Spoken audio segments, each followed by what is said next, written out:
बायांगी is a type of a ghost. एक तांत्रिक एक बायांगीला इन्वोक करतो.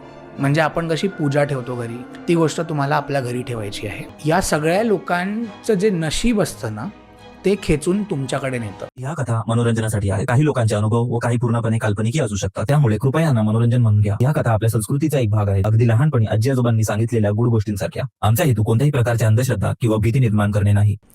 गोस्ट स्टोरीज आणि मला वाटतं खूप सारे जे लोक बघतायत त्यांचा पण फेवरेट कॉन्सेप्ट असेल बायांगी. बायांगी भूत. मला माहिती नव्हतं खूप, म्हणजे मला आत्ता रिसेंटली 2-3 वर्ष आधीच कळालं की बायांगी म्हणून एक इन जनरल अशी एक एंटिटी असते, कॉन्सेप्ट आहे. मी थोडं रिसर्च केलं. रिसर्च म्हणजे ऑनलाईन रिसर्च केलं. मग प्लस माझी जी मावशी आहे ना, मावशीच्या गावी, ठीक आहे, म्हणजे माझी मावशी राहते कोकणात राहते, रत्नागिरी आणि गोव्याच्या मध्ये. आता त्यांच्या गावात हे खूप म्हणजे फेमस प्रचलित गोष्ट आहे.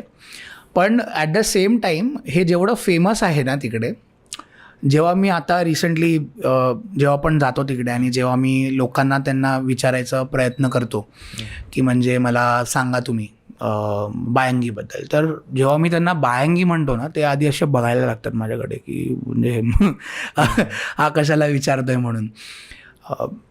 मी त्यांना सांगतो की बाबा मला नको आहे, इन्फॉर्मेशन पाहिजे, मला फक्त इन्फॉर्मेशन पाहिजे. आतमधली क्युरिओसिटी आहे की मला बघायचं सुद्धा नाही. मला असं पण नाही की तुम्ही मला घरी घेऊन जा, मला दाखवा काय वगैरे, मला नको आहे ते. बट मला मला बघायचं आहे की एक्झॅक्टली काय आहे ते. ती एक स्टोरी म्हणजे त्यांच्या गावातलीच एक स्टोरी आहे. आधीची खूप स्टोरी आहे, म्हणजे 80s 90sची म्हणजे स्टोरी आहे बेसिकली. रत्नागिरीच्या पुढेच एक गाव आहे, म्हणजे तिकडे एक माणूस होता. तो इन जनरल म्हणजे एक छोटीशी टपरी होती त्याची, म्हणजे सिगरेट चायची टपरी कशी असते तशी एक छोटीशी टपरी होती. आणि इन जनरल तो म्हणजे फंडामेंटली तो माणूस थोडासा म्हणजे म्हणतात ना चंट टाईप होता. म्हणजे क्विक मनी, म्हणजे म्हणतात ना थोडासा इव्हिल, म्हणजे एकदम he was not a bad as a person, but थोडासा इव्हिल म्हणतात ना की कोण शॉर्टकट हे खूप म्हणजे त्याला आवडायचं. आणि ऑब्व्हियसली जे करंट सिनॅरिओज आहेत त्याच्यामध्ये ही वॉज नॉट हॅपी. त्याला अजून पैसे कमवायचे होते, अजून त्याला फेम पाहिजे होता. मग असं टपरीवरच म्हणजे लोक यायची चाय प्यायला वगैरे. चहा पिता पिताच एक असेच म्हणजे एक कस्टमर होता त्याचा जो रेग्युलरली यायचा म्हणजे. आणि तो नवीन कोणतरी होता त्या गावात, म्हणजे जो कस्टमर होता तो नवीन होता. आता बोलता बोलता मग नंतर असंच एकामेकांशी ते लोक बोलायला लागले वगैरे वगैरे. आणि मग नंतर तो जो टपरीवाला आहे ज्याची ही स्टोरी आहे, तो त्याला असंच बोलता बोलता बोलला की यार ये क्या आहे, म्हणजे काय परिस्थिती आहे ना, काय परिस्थिती सुधरत नाही, हे नाही होत, ते नाही होत, ते नाही होत वगैरे. अरे त्या माणसाने त्याला असं बोलता बोलताच बोलला, अरे काय यार मग बायांगी घे ना तू. तर काय बोलला? बायांगी घे ना तू. ओ शेट. मग आता टपरीवाल्याला माहिती आहे बायांगी काय असतं है ना, पण इन जनरल म्हणजे लहान मुलांना किंवा मग लहानपणांपासून जास्त जे पेरेंट्स आहेत ना, म्हणजे आपल्या कोकणात वगैरे जे आहेत, ते मुलांना जास्त एड्युकेट नाही करत त्याच्याबद्दल. कारण नंतर मग मुलं थोडंसं जर कोणाचं ग्रीड असली की काय असली, मग ते लोक परत या रस्त्याला जातात. राईट. पण तू बायांगी म्हणून एकदा कॉन्सेप्ट सांग लोकांना, एकदा काय असतं ते राईट शॉर्टमध्ये. सो बायांगी in general is a type of a ghost म्हणतात त्याला, is a type of an entity म्हणतात. These are lower entities. म्हणजे जर आपला हा भूतलोक आहे, म्हणजे हा पृथ्वी लोक जो आहे, we are humans, right. These are not gods, but they are some evolved beings, right, who are lower in the realm. ठीक आहे. आता ते जे आहे इन जनरल, किंवा बघा शेवटी I am a strong believer की तुम्हाला जर कुठली गोष्ट पाहिजे तर तुमचा जो इष्ट आहे किंवा तुमचा जो कुलदेवता आहे, जे हायर गॉड्स आहेत, म्हणजे ना गणपती, शिवा, विष्णू, कृष्णा वगैरे, ह्यांच्याशी तुम्ही भक्ती करा, ह्यांच्याशी तुम्ही हे करा, तुम्ही त्यांना मागा. त्यांना तुम्ही सांगा. म्हणजे म्हणतात ना, जसं तू सांगितलंस की यू टॉक टू गणेश आहे ना, तू बोलतोस एकदम फ्रेंडसारखे आहेत, तसं बरोबर. For me it's Shiva. तो I tell him my problems. मी सांगतो त्यांना, अरे मला हे पाहिजे. त्यांना तुम्ही जेव्हा मागतात that is fine, because they are higher entities, they are not even entities, they are gods after all, right. पण जे लोअर एंटिटीज असतात दे फीड ऑन ग्रीड. म्हणजे ते भूतांच्या एका लिस्टमध्ये खालच्या थरावर बायांगी म्हणून असतात. हो, समवॉट भूतांच्या याच्यामध्ये खालच्या थरांवर. असं म्हणतात की बायांगी जो आहे तो एका तांत्रिकाकडे असतो. एक तांत्रिक एक बायांगीला इन्वोक करतो. म्हणजे आपण कशी पूजा ठेवतो घरी, गणेश पूजा ठेवतो वगैरे वगैरे, तशीच एक पूजा असते, रिच्युअल असते. मी आता रिच्युअल नाही सांगत, नंतर घरी लोक बसतील ट्राय करत की येईल असं काही येणार नाही, पण तरी I don't want to make it very public. तर एक तांत्रिकाकडे तुम्हाला जावं लागतं. त्या तांत्रिकाला तुम्हाला सांगावं लागतं की मला सो अँड सो बायांगी पाहिजे. आता ह्याचा म्हणजे असं एक ग्राउंड मी रियालिटी तुम्हाला सांगतो बायांगीबद्दल, की जे खरे तांत्रिक असतात ना, म्हणजे खोटे खूप आहेत. 95% तुम्हाला खोटेच भेटतात आजच्या तारखेत. पण जे 5% जे ॲक्च्युअलमध्ये तांत्रिक आहेत, जे म्हणजे ही विद्या ज्यांना माहिती आहे आणि जे तुम्हाला देऊ शकतात, ते इनिशियली तुम्हाला रेकमेंड करणार नाही घ्यायला. बायांगी ही गोष्ट तुम्हाला विकत भेटते 10,000 रुपयापर्यंत. रेंटवर भूतं मिळतात, रेंटवर भूतं भेटतात. तुम्ही त्याला विकत घेऊ शकतो, रेंटवर घेऊ शकतो. 10,000 is what they usually charge. पण जो खरा मांत्रिक असतो ना, खरा जो तांत्रिक असतो, तो मनुष्य तुम्हाला नाही देणार. तो मनुष्य तुम्हाला बेसिकली एक म्हणजे म्हणतात ना की समजूत देणार की ही गोष्ट तुम्ही नाका घेऊ. भलेही मला ते माहिती आहे, पण मी फक्त बायांगी तर नाही देत ना, मी चांगली गोष्टसुद्धा करतो. आता तांत्रिक इन जनरल खूप म्हणजे मला तरी असं वाटतं की खूप बॅड नेम आहे. Tantrik can be anyone, right. Good tantrik, bad tantrik, anything. तर तो माणूस काय म्हणतो की मी तुम्हाला ती गोष्ट नाही देत, कारण ह्याचा जो एंड रिझल्ट आहे ना, तो तुमच्यासाठी घातक आहे. बरोबर. That is sed given. म्हणजे हे सगळ्यांबद्दल आहेच की at one point in your life it will cost you a lot. What it will cost you ते मी तुम्हाला थोडंसं सांगतो. की फॉर एक्झाम्पल मला पाहिजे, मी गेलो मांत्रिकाकडे, समहाऊ मी त्याला कन्व्हिन्स केलं की भाई तू मला दे, है ना, मला हे पाहिजे ते पाहिजे. तो मला ती गोष्ट कुठल्याही ऑब्जेक्टमध्ये इन्वोक करून देईल. Object it can be a coconut, Tatya Vinchu type, किंवा it can be a coconut, नारळ सुद्धा असू शकतो तो. आता ती गोष्ट ते लोक सगळे, त्याची पद्धती आहे, एक पूर्ण रिच्युअल आहे. तो रिच्युअल झाल्यानंतर ती गोष्ट तुम्हाला तो देतो. ती गोष्ट तुम्हाला आपल्या घरी ठेवायची आहे, लपवून, कोणाला सांगायचं नाही. पण ह्याच्यात काय आहे ना रिकी, बघा, शेवटी जो तुमचा कुलदेवता आहे किंवा मग जो तुमचा नॉर्मल घराचा देवता आहे, गाव देवता, त्याला सोडून तुम्ही ह्याला पूजतायत, ह्याची तुम्ही पूजा करतायत, राईट. गाव देवता तुम्हाला नाही वाचवू शकत. तो म्हणतो की मी ट्राय करतोय तुला, म्हणजे म्हणतात ना सरळ मार्गावर. कारण बघा, बेसिकली तुम्ही या मनुष्य जन्मात आला आहात, मेन इज कर्मा. जसे तुम्ही कर्म कराल तसे तुम्हाला फळ भेटणार. चांगले करा, चांगले भेटणार. वाईट करणार, वाईट भेटणार. आता बायांगी काय करते, जर फॉर एक्झाम्पल मी बायांगी घेतली, बायांगी आपल्या आजूबाजूला जे लोक असतात ना, म्हणजे गावातली असतील किंवा तुमच्या सर्कलमधली असतील, असं म्हणतात की या सगळ्या लोकांचं जे नशीब असतं ना, ते खेचून तुमच्याकडे नेतं. तुम्ही बायांगीला सांगणार की मला एका आठवड्यात पैसा दे, एका आठवड्यात मला फुल रिचेस्ट मॅन बनव, नाही होणार. म्हणजे ते एवढं लॉजिकली, म्हणजे फंडामेंटली पॉसिबल नाही आहे. हां, बायांगी हे करेल की तुम्हाला रस्ते देईल वेगळे वेगळे, है ना, की म्हणजे कुठली जर तुम्ही फॉर एक्झाम्पल शेतकरी असाल तुम्ही बायांगी ठेवली है ना, कुठल्या शेतातलं कुठलं तुम्हाला प्रोजेक्ट आलं, की मग तुम्ही कन्स्ट्रक्शनचा तुमचा बिझनेस असेल तर कुठलं एक नवीन प्रोजेक्ट आलं वगैरे वगैरे, तर अशा ह्याच्यामध्ये तुम्हाला नवीन नवीन जे काय अपॉर्च्युनिटीज असतील ती अपॉर्च्युनिटीज तुम्हाला अवेल करून देणारं काम बायांगी करेल. पण ह्याच्यात ट्विस्ट हा आहे की शेवटी बघा, हे तुमचं नशीब नाही आहे. तुमचे जे कर्म आहेत हे त्याच्यामुळे मिळवलेलं नाही आहे. बरोबर.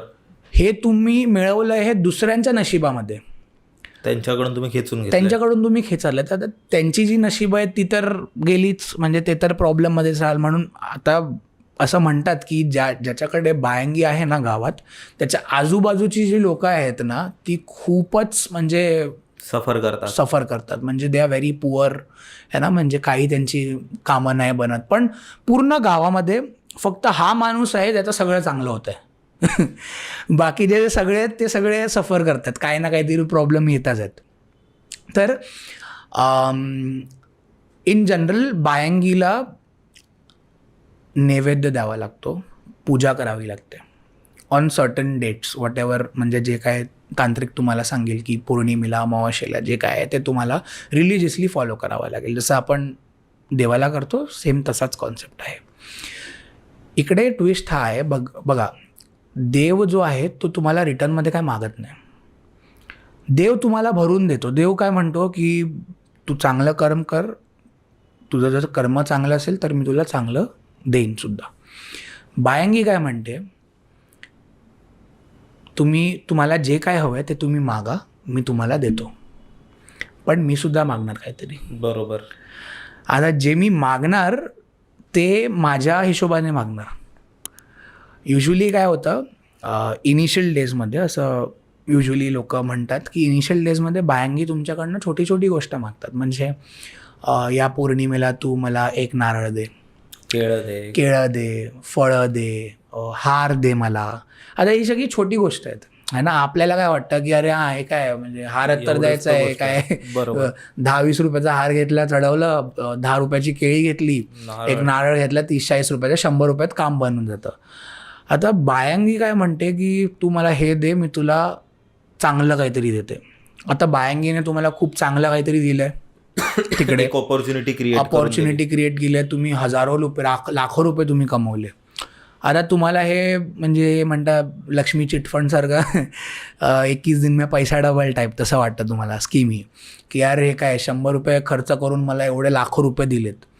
तर ह्याच्यामध्ये काय होतं इन जनरल, बघा माणूस जो असतो त्याला ग्रीड येतेच, आणि जेव्हा त्याला भेटतं ना काय त्याच्यामुळे जास्त येतं. म्हणजे तुम्ही कितीही स्ट्रॉंग मनुष्य जरी असलात, किती तुम्ही म्हटलं की नाही बाबा मी म्हणजे म्हणतात ना मला जास्त लोभ नाही आहे कुठल्या गोष्टीचा, मी तुम्हाला पैसे देईन, तुम्हाला लोभ येणार, हळूहळू ते लाख रुपये, उद्या 2 लाख रुपये, 10 लाख रुपये ते वाढत जाणार, तुमचं ग्रीड वाढत जाणार. बरोबर. एक असा पॉईंट होतो जेव्हा बायांगी तुमच्याकडनं अशी गोष्ट मागते जी खूपच तुमच्याशी प्रिय असेल. म्हणजे मग त्याचे लेवल्स वाढत जातात का, म्हणजे की समज आधी नारळ मागितलं तर पुढे जाऊन कोंबडी झाली, मग बकरा झाला, मग अजून याव त्याव काहीतरी झालं की चल एक जमीन तुझी जी आहे त्या जमिनीवर तू एक छोटंसं काहीतरी माझ्यासाठी मंदिर बनव. म्हणजे मंदिर त्याला आपण नाही म्हणणार, पण एक छोटीशी जागा बनव, तिकडे पूजा कर माझी, तिकडे काहीतरी मला सॅक्रिफाईस कर, म्हणजे हे आपलं कोंबडा वगैरे ते सगळं कर. तर हळूहळू करून मग इन जनरल सायकोलॉजिकली तुम्हाला एकदम ती फुल ग्रीडमध्ये टर्न अप करते, आणि तुमची पण ग्रीड वाढते. आणि एक असा पॉईंट होतो जेव्हा जसं मी सांगितलं तुमची जी सगळ्यात प्रिय गोष्ट असेल, प्रिय गोष्ट काय असणार, तुमची फॅमिली असणार, तुम्ही स्वतः असणार, तुमचे मुलं असणार, तुमची भाऊ बहीण असणार, आई बाबा असणार. ते म्हणते की मी त्यांचा बळी घेणार. तुम्हाला काही नाही करायचं आहे. आता तुम्ही ऑब्व्हियसली जर तुम्हाला कोण सांगणार की तू आपल्या भावाचं बळी घे, तुम्ही नाही करू शकत ते. बरोबर. ती करणार, पण ती तुम्हाला सांगून करणार की हे मला पाहिजे, मी तुला एवढं दिलं आहे, तू नाही म्हण मला, मी बघ काय करते. लोक काय करतात जे म्हणजे ज्यांच्याबद्दल घडलेलं आहे. जसं मी आता ही स्टोरी म्हणतो, त्याचं एक बेसिकली मी स्टोरीकडे येतो आता जो हा माणूस होता, ज्याची टपरी होती, हा बोलला, रेग्युलर कस्टमर बोलला त्याला की तू जाऊन बायंगी घे. आता हा गेला मांत्रिकाकडे, तांत्रिकांनी सांगितलं त्याला की ही गोष्ट आहे, असं असं असतं, तू नको घेऊस म्हणून, मी सांगतोय तुला. बरं. अच्छा, ह्याच्यात हा सुद्धा एक कॅच आहे, मी विसरलो सांगायला. असं म्हणतात की जर बायंगी तुम्हाला नको असली, की तुम्ही म्हटलं की हां बस झालं आता, अजून बाबा मी नाही करू शकत, ती बायंगी तुम्हाला त्याच मांत्रिकाकडे परत द्यावी लागेल. पण तो मांत्रिक सेम असला पाहिजे. आणि हे जे मांत्रिक असतात, जे तांत्रिक असतात, ह्यांच्याकडे फोन्स नसतात. हे लोक आपले लोकेशन चेंज करत राहतात. तुम्हाला म्हणजे असं काय कुठल्या घरात ते दिसणार नाही. एक छोटं कुठली झोपडी बनवली, एक छोटं काय ताडपत्री लावली, त्याच्या खाली तो राहतोय, तसं असतं. ते लोक जागा बदलत राहतात. आता तुम्हाला तो मनुष्य परत शोधायचा आहे. जर फॉर एक्झाम्पल तुम्ही 10 वर्ष बायंगी ठेवली, 10 वर्षानंतर तुम्ही म्हणतात नको म्हणून, त्या माणूस तुम्हाला शोधावा लागेल. तो तुम्हाला माणूस नाही भेटला तर ती बायंगी तुमच्या कुळात राहणार, म्हणजे म्हणतात ना तुमच्या खानदानात, तुमच्या कुळात जन्मोनजन्मी राहणार. तुम्ही म्हातारे झाला, तुम्ही गेला, तुमच्या मुलांना सुद्धा त्याची पूजा करावी लागेल. आणि जर तुम्ही ती गोष्ट नाही केली, फुल तांडव मग. तर हा माणूस जो होता, या माणसाने बायंगी घेतली, खूप प्रोग्रेस केले त्याने, टपरीवाल्याने. टपरीचं मग त्याने किराण्याचं दुकान झालं. त्याचं किराण्याचं दुकान त्याने बनवलं, छोटंच बनवलं पण बनवलं है ना. टपरीवरून kirana is also good upgrade for people who are from the rural part. मग किराणाचं दुकान झालं. मग हळूहळू करून मग त्या किराणा दुकानाचं खूप मोठं सप्लायर झाला तो. म्हणजे म्हणतात ना गहू किंवा तांदूळ वगैरे, पीठ वगैरे सगळं त्याचा सप्लायर झाला. मग नंतर हळूहळू करून केरोसिनचा त्याने धंदा केला, केरोसिन सप्लाय केला. केरोसिन सप्लायमध्ये पण तो खूप सारी म्हणजे मॅल प्रॅक्टिसेस करायचा. म्हणजे केरोसिनमध्ये पाणी मिक्स करून द्यायचा लोकांना. म्हणजे इन जनरल मी सांगितलं ना, थोडा इव्हिल होता तो. फायदा बघायचा की जास्त मिळतील. आता तूच विचार कर ना, एवढं त्याला भेटून सुद्धा तो केरोसिनमध्ये पाणी मिसळून हे सगळं करतोय. मग नंतर हळूहळू करून पेट्रोल पंप झाले त्याचे. वेगळ्या गावात पेट्रोल पंप म्हणजे किती मोठी गोष्ट आहे. पेट्रोल पंप झाले. मग नंतर त्याने काय आपलं ना काय बार टाकलं वगैरे, काय टाकलं. लोक म्हणतात की एक असा टाईम झाला की त्याच्या घरी सोनं एवढं यायचं ना, की 5 बैलगाडी एवढं सोनं त्याच्या घरी यायचं प्रत्येक महिन्याला, वर्षाला वगैरे. 5 बैलगाडी म्हणजे भरून सगळं सोनं त्याच्या घरी तो आणायचा, ठेवायचा, वाटायचा काय नाही. सगळं तो होर्ड करत गेला इन अ वे. आणि एक पॉईंट असा आला त्या बायंगीने, तर ती 3 भावंड होती. म्हणजे तो टपरीवाला जो होता त्याचे अजून 2 भाव होती. बायंगीने सांगितलं, मला तुझ्या भावाचा बळी हवा आहे, तुझ्या भावाला मी मारणार आहे. आता ते ऐकून तो ऑब्व्हियसली म्हणजे तो बोलला की नाही, तू असं नाही करू शकत, तू नको करूस तसं. पण इव्हेंच्युअली त्याचा भाऊ जो होता, त्याचा भाऊ तो मुंबईला येत होता, म्हणजे गाडीने येत होता त्या टायमाला. आणि गाडीचा त्याचा ॲक्सिडेंट झाला आणि त्याचा भाऊ गेला, जीव गेला त्याचा. आता बघा, कारण आपल्याला वाटतं की ॲक्सिडेंट झाला, पण ह्याला माहिती होतं, या भावाला माहिती होतं की असं होणार आहे म्हणून. पण एक म्हणतात ना की ग्रीड त्यांनी कधी सोडली नाही. त्याच्यानंतर मग त्याच्या वडिलांचं सुद्धा तसं झालं. अच्छा, मग तरीही त्यांनी ती ग्रीड सोडली, तरी त्यांनी मागत जायचा त्याच्याकडून गोष्टी. हो, तरी तो मागत जायचा, मला पाहिजे, वडिलांचा जीव मला हवा आहे. मग त्याने काय केलं, ती जी गोष्ट होती, म्हणजे जसं मी सांगितलं कोकोनट किंवा मग काही पण, ती गोष्ट त्याने आपल्या घरातून काढून फेकून दिली. फेकल्यानंतर अराऊंड 2-3 दिवसामध्ये त्याचे वडील आजारी पडून वारले. त्यांचा जीव गेला. प्लस त्याचे जे दुकानं होती, जे केरोसिनचं दुकान होतं, त्या केरोसिनच्या दुकानाला आग लागली आणि पूर्ण दुकान त्याचं राख झालं. आता गावाची लोक म्हणजे जी आहेत ज्याच्याकडून मी ही स्टोरी ऐकली त्याने डिस्क्रिप्शन दिलं ती केरोसिनच्या ते दुकानाला आग लागली ती कशी लागली. आग लागली दुकानाला तर फॉर एक्झाम्पल गावात कशी 2 दुकानं जास्त करून सेम असतात म्हणजे सेम दुकान पण त्याला मध्ये असं पार्टिशन केलेलं आहे की एक बाजू माझी आहे एक तुझी आहे है ना. मी जर केरोसिनचा धंदा करतोय तू दुसरं काहीतरी करतोय तसं.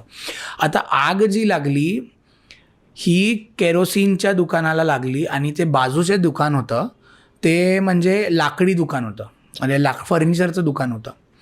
पण फर्निचरचं दुकान असून सुद्धा ते नाही जळालं. म्हणजे फक्त ह्याचं नुकसान झालं. फक्त ह्याचं नुकसान झालं. आणि जेव्हा लोक तिकडे जमली वगैरे तर ते जे फर्निचरचं जे दुकान होतं त्या फर्निचरच्या दुकानावर एक मांजर येऊन बसलं आणि ते मांजर बसलं चला ठीक आहे तुम्हाला वाटेल काय मांजर येऊन मांजरी तर असतात ती मांजर तिकडे 2 तास 3 तास तिकडेच बसलंय आणि ते जळताना ते दुकान बघतंय. बापरे. मग ऑब्व्हियसली मांजर म्हणजे माझ्याकडे सुद्धा मांजर आहे जरा काही झालं तो धावतो इकडे तिकडे पण ही जी मांजर होती ती बसली आहे तिकडे आणि त्या दुकानाला जळताना बघते. अशीच एक म्हणजे ही स्टोरी होती. तर म्हणजे इन जनरल कन्क्लुजन सर्व असं डाऊनफॉल सुरू झालं. हो त्याच्यानंतर सर्व डाऊनफॉल झालं. फॉरगॉट टू मेन्शन म्हणजे पेट्रोल पंप त्याला विकावं लागलं सगळं काही त्याला विकावं लागलं. आता अजूनही तो माणूस आहे बाय द वे आता खूप म्हातारा झाला आहे तो माणूस. आता लिंबू विकतो दुसऱ्या गावात म्हणजे जी मार्केट असतं ना सोमवार मार्केट वगैरे त्या मार्केटमध्ये तो लिंबू वगैरे असे विकतो. लिंबू किंवा मग मिरची वगैरे असं पुदिना वगैरे असं विकतो. आता सेम गावात ऑब्व्हियसली तो विकू नाही शकत कारण ना म्हणजे एका टायमाला तो म्हणजे तू विचार कर ना तिकडचा अंबानी होता. आता सेम गावात तो तसं करू नाही शकत म्हणून तो दुसऱ्या गावात डिलोकेट झाला आणि हे सगळं करतो. आता खूप म्हातारा असेल तो पण म्हणजे तेच मॉरल ऑफ द स्टोरी की म्हणतात ना आपल्याला वाटतं की नाही यार आपण हे करूया वगैरे पण it's not the right way to do things basically. बरोबर. तसं खतरनाक होती स्टोरी रिअल लाईफ. पूर्ण पॉडकास्ट बघण्यासाठी बायोमधल्या लिंकवर क्लिक करा किंवा यूट्यूबवर बंकस पॉडकास्ट सर्च करा.